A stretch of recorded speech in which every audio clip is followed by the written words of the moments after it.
Today we're gonna make potato rolls. They're the perfect dinner roll. It's a really soft and tender brioche potato roll. Tastes just like mashed potatoes, but light and fluffy. Let's get into it. So step one is cooking your potatoes, because obviously in potato rolls there are potatoes. You could totally do this, and I suggest at least the day before or up to 2 weeks in advance if you cool them fast and store them properly. And if this is for like Thanksgiving or something, then you can make these at the same time that you make your mashed potatoes. I don't know, I'm just saying. So take a pot, grab your potatoes. This is about twice as much as we need for the 16 rolls that we're making, but I felt like boiling 2 potatoes was dumb. So we're gonna put all of these in here and have snackies. And then we're gonna fill this with cold water. Now you wanna fill them just to cover. You don't want to fill the pot, otherwise the potatoes will take on too much moisture and you will have an inconsistent amount of water or moisture in your bread. So you wanna just use plain water. You could put like rosemary or some kind of hearty herbs in there if you wanted to, but no salt. That's the most important bit.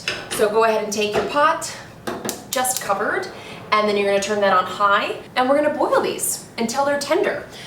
You can check it with a fork or a paring knife, or my favorite kitchen tool, your trusty cake tester.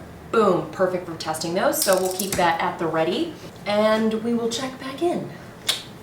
So our potatoes are cool, and I am ready to start kind of blooming my yeast. So in the bowl of my stand mixer, I've got warmed milk. It's about 110 degrees, and I'm gonna go ahead and put that in the bowl of the mixer, and then I'm gonna put all the yeast on top. It is a lot of yeast, so do not think that this is gonna be like a floating situation.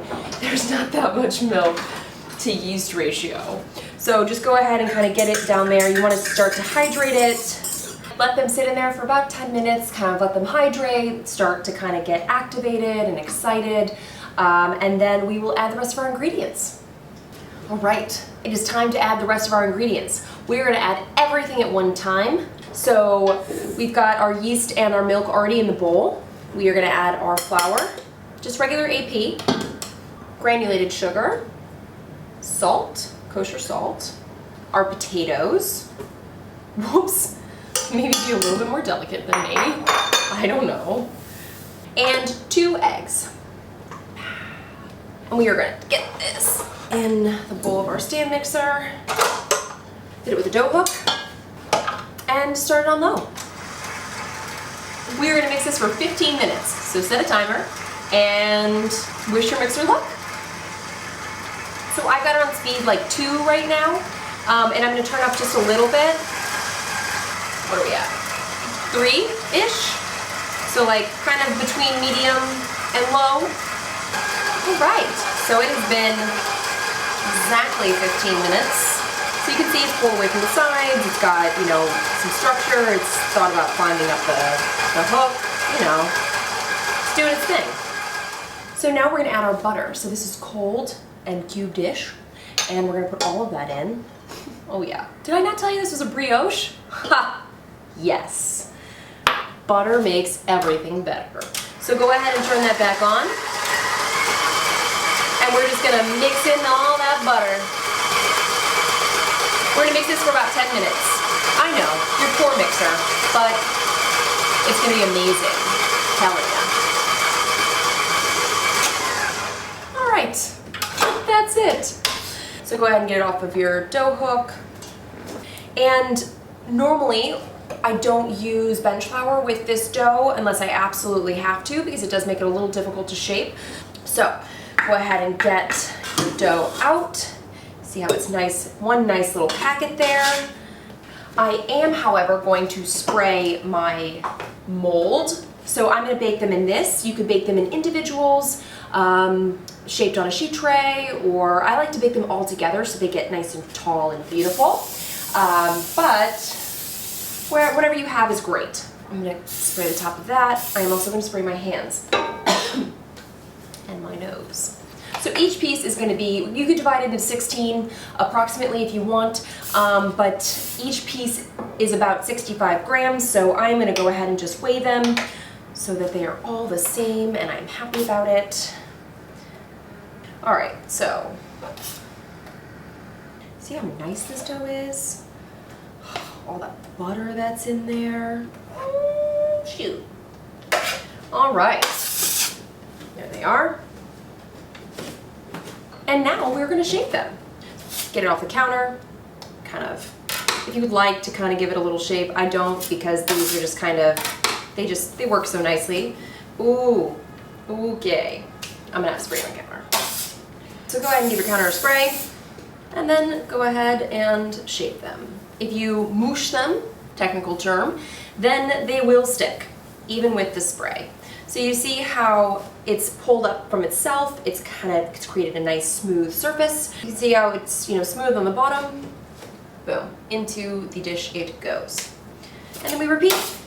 Now I'm kind of using my thumb to push the dough into itself and to create that ball. So I'm gonna put them very tight together in there because I want to get some height.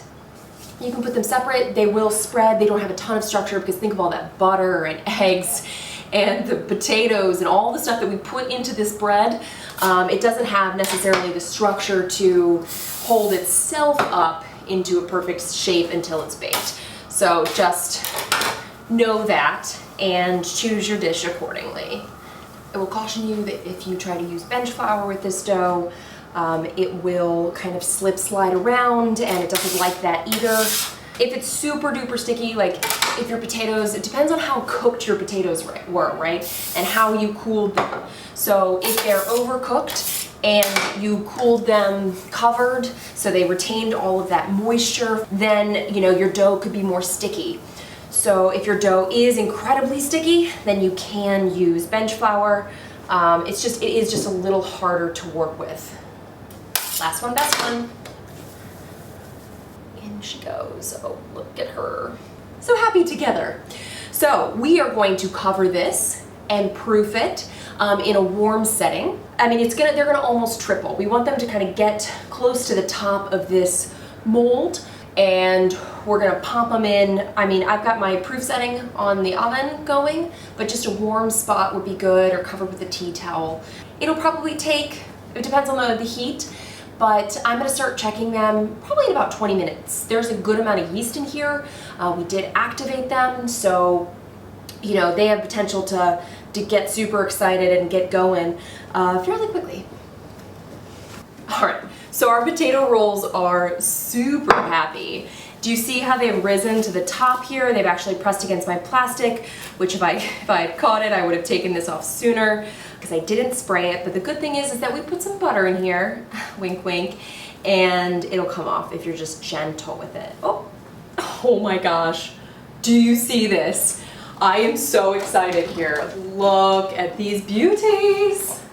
All right, so these are ready to bake. So I preheated my oven to 350 degrees and they're ready to go in. And they'll probably bake, honestly, I've never baked them in this mold before, but probably, 20, 25 minutes. We'll just have to see that they'll be nice and golden brown. They'll kind of spring back when we touch them. We can also use a cake tester to see, but these are gonna be amazing, epic even. Epic. And they're out. If you could smell this place, oh, you would just die of happiness.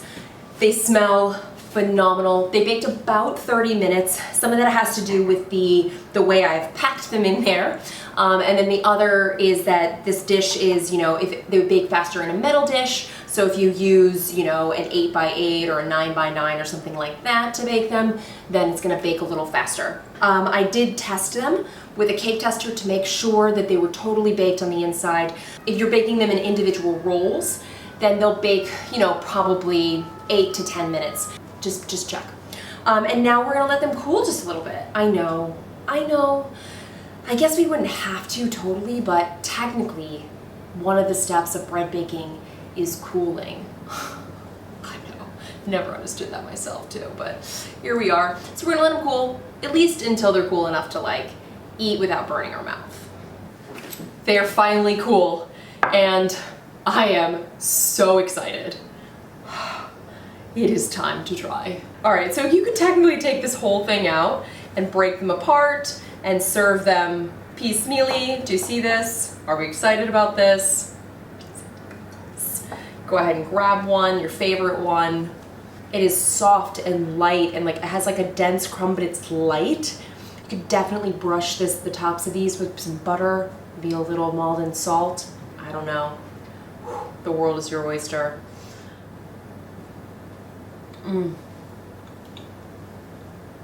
It's soft and light and tender. It tastes like potato and butter.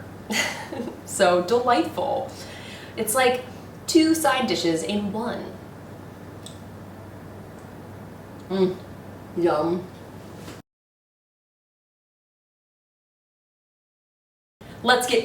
Wait, yeah, that's what I say. Also known as medium low. To those of you who are, you know, educated. All right. So like, see you in 5. Just kidding. We're gonna let it go.